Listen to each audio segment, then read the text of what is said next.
In today's video, we're going to be ranking your club's transfer plans. That includes the deals that have already been done and the deals that your club wants to do this summer, looking at potential signings. So, for example, Liverpool, they've already signed Kirkes, Wirtz and Frimpong, but they want Isaac Gay and potentially a new winger. So we're going to be going through all of the big six clubs and Newcastle because they're in the Champions League and ranking their plans, the biggest transfer rumours around each of these 7 clubs, and the signings some of these clubs have already made. So if you do enjoy today's video, please do go ahead and hit that like button. Feel free to subscribe down below if you're new. And yeah, let's get into it.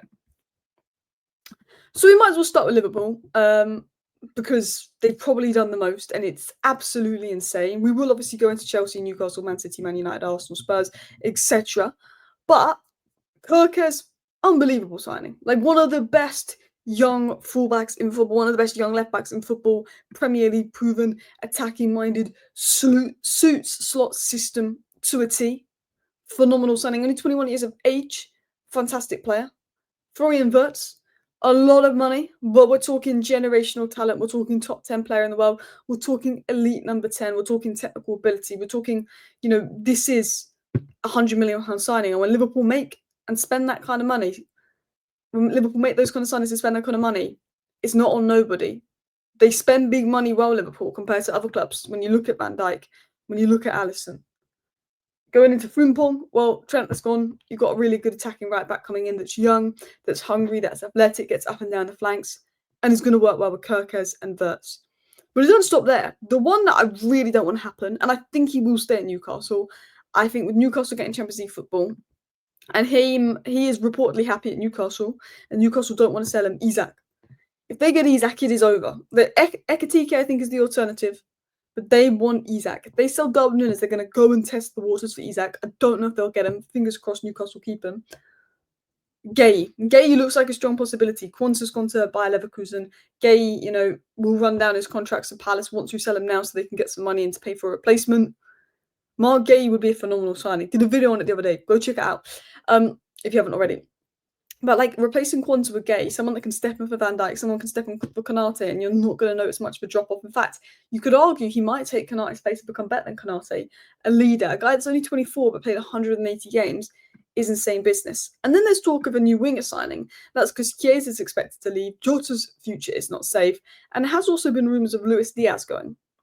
So Liverpool right now, if we were to give their transfer window a score out of 10, right now we're giving it like a potential transfer window. If they get Isak and Gay and a new winger, I think you have to give that transfer window a 10 out of 10. Like you have to. They won the league. Kirkes, Wirtz, Frimpong, Isak, Gay, new winger. That has to be a 10 out of 10. The only question mark would be depth for Gravenberch because Slot didn't like to use Endo that much. Despite Endo being good, that's the only question now. But if they pulled this off, Isak, Gay, and a new winger, that is a 10 out of 10 window. It has to be Wirtz and Isak in the same window, but also Gay on the cheap to replace Quanta, and 2 elite fullbacks. 10 out of 10. Going into Chelsea's potential window, Delap is the only proper done deal. Esteval and a couple others are coming in. Esteval's the biggest money spent, all of them, so he's the only one to put him on the list. And look, Esteval, I think, technically really good player. Can learn from Palmer, very good talent. Like, I know Chelsea, I know they buy a lot of young talent and it's a little bit ridiculous. It's like buy some ready-made talent. But like out of all the young talent, I think Esteval has the highest ceiling. I think Delap will be an excellent signing for Chelsea. And you can see with Nico Jackson acting like an idiot. Delap already feels like a better signing because Nicholas Jackson is just acting like an idiot. And Delap looks like he's taken his place already.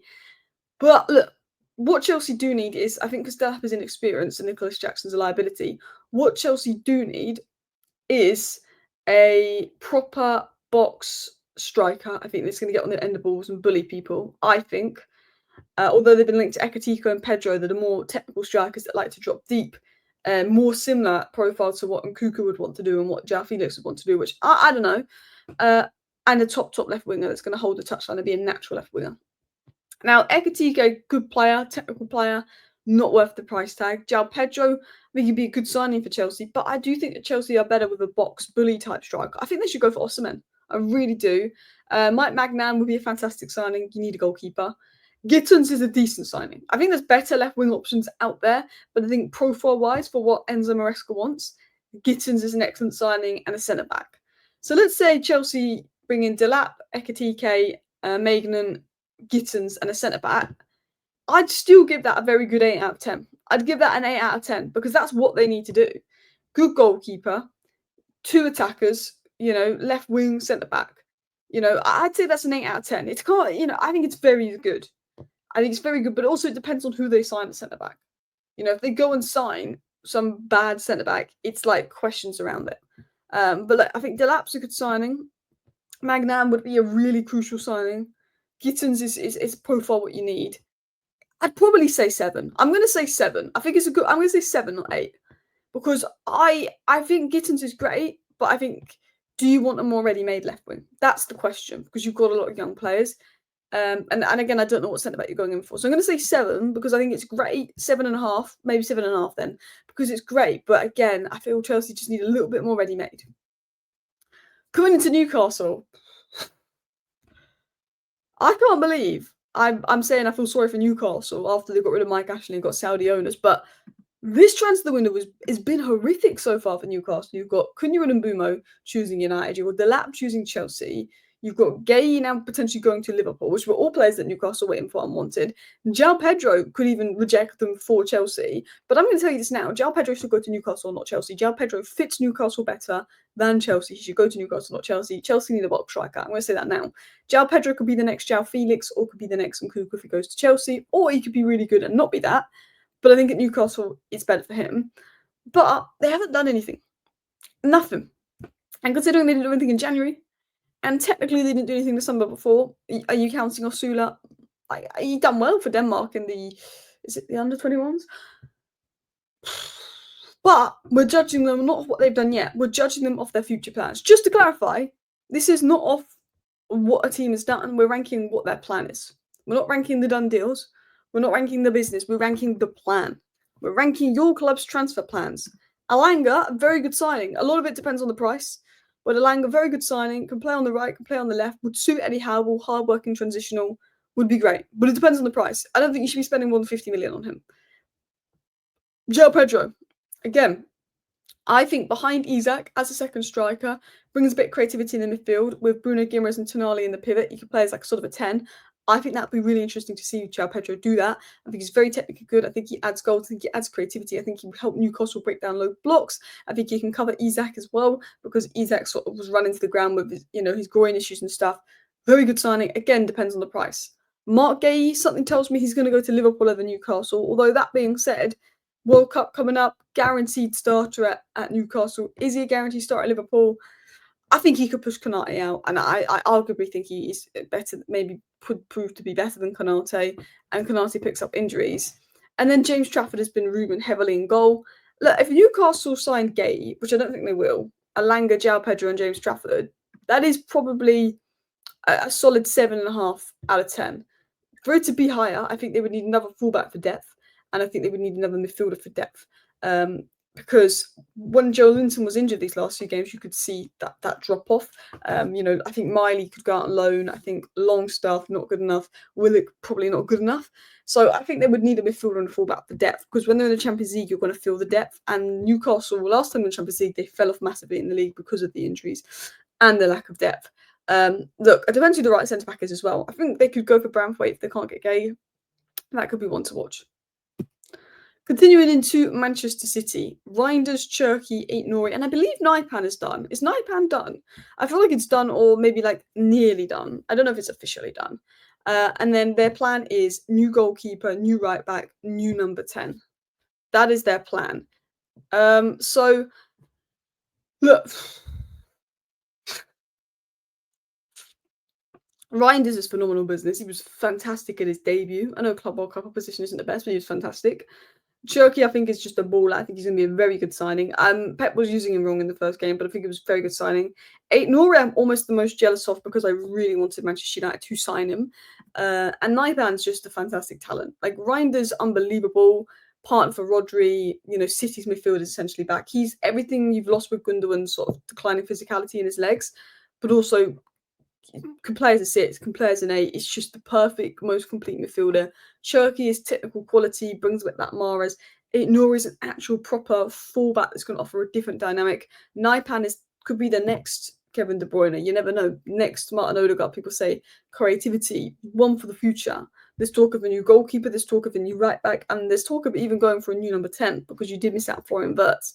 Now, taking into account that Reinders, Cherki, Nouri, and Naipan, all fantastic signings, if Man City go out and sign a good goalkeeper like Lucas Chevalier, if Manchester City go out and sign a good right back, and if Manchester City go out and sign a number 10, that is a 10 out of 10 window for them, depending on who they sign. Depending on who they sign, but I'm going to put 9 out of 10. I'm going to put 9 out of 10 for City and their transfer plans. I don't think it's as good as Liverpool's, but I think it's better than the rest. Going into Manchester United, so Cunha is the confirmed deal for us. Very happy with that. And what I like about Man United is it isn't young 18, 19-year-olds. It is ready-made, Prem-proven players. Fergie used to buy the best of the rest. That's what Man United need to start doing again. And it looks like they're going to do that with Cunha done and Abumo set to be the next done deal. Brentford are just trying to hold us hostage in regards to the price. We're also looking at Emi Martinez. Look, improvement on Onana, not a fan with the 30, 40 million price tag around him. And a new striker's been linked like Gyökeres. Cunha, fantastic. And Mbeumo, fantastic. If we can get a new goalkeeper, fantastic. We need a striker. Gyökeres would be fantastic.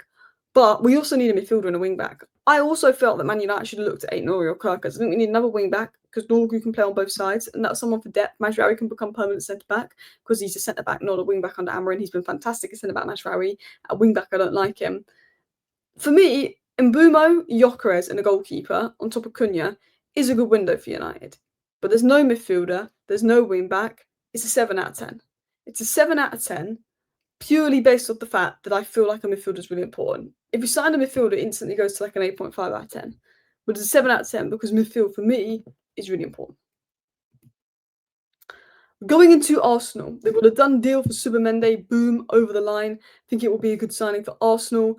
Makes sense with Jorginho gone, perfect partner for Rice. I think he's more affordable than Morton. Rodrigo would be an unbelievable signing for Arsenal. Can play left, right. I think he's better on the left. He'd be fantastic. I do think an overlapping left back would suit Rodrigo well. Sesko or Gyökeres would both be great business. I think Gyökeres is the better of the two, but I think Sesko could work better in a front three with Rodrigo. And then there's rumours of Arsenal looking at Hato. Now, for me, where Arsenal are missing out here is maybe another 10, maybe another creative player, maybe a Morgan Rogers or a Xavi Simons, someone that can be a 10 but goes slightly wide with Odegaard's dropping form. I think Odegaard will be back next season. But Subamendi's fantastic signing. Rodrigo's insane. Sesko and Gyökeres would be good business. Hato would be insane business. But I think it's an 8. I think if they got Xavi Simons, you're looking at a potentially 10 out of 10 window, 9 out of 10 window. But it's not as good as what City have done, and it's definitely not as good as what Liverpool's plan is. But I do think Arsenal's defence and midfield is very good. And they don't need to really do anything in defence midfield. It's just the attack. And I think Rodrigo and Sesko would be brilliant business. But I do think a Xavi Simons could also be good use for Arsenal. Going into Tottenham. So they've done a deal for Tel. That does count, basically. Now, Semenyo and Eze will both be fantastic business for Tottenham. Eze might actually be more affordable because Bournemouth have basically sold both their centre-backs. Well, they haven't sold. They've sold Huijsen. PSG are going to buy the other one, potentially. There's Kirk has gone. Bournemouth already made like 150 million this summer, so they're well within their right to ask for like 70 million for Semenyo. Not that he's worth that, but because they don't want to sell anyone else. So I think they could go for Eze, who's an unbelievable player. Backup striker, not sure who. You were linked to the guy at Rennes, would be a really good backup striker. New centre-back is what Tottenham want. They need, it depends who you get. If you could get Gay, that's unreal. I think he's going to Liverpool. Branthwaite could be one to watch, and new centre mid. The thing with Tottenham is because Thomas Frank's sort of gone in, the targets are very unknown other than Semenyo and Eze, the attacking targets. It's known what Tottenham want to do. It's not known who they want at centre back. It's not known who they want at centre mid. So it makes it most difficult to judge Tottenham and their transfer plans. But look, I think if they get Eze, a good backup striker, a good centre back, and a good centre mid, it is a 7 out of 10 window. But I can't give it any higher than a 7 because I don't know who that centre back and centre mid would be. Look, if that centre back is Mark Gay, and that centre mid was someone like Adam Wharton, then it instantly becomes like a 9 out of 10 window. If you've got Mark Gay, Adam Wharton, Eze, I mean, I've just named 3 Palace players. Okay, Baleba, but let's say you got Baleba from Brighton, you got Murillo from Nottingham Forest, Eze from Crystal Palace, and you've got a good backup striker like the guy from Rennes, then you're talking 9 out of 10 window. But I can't give Tottenham more than the 7 because I don't know who the other targets are.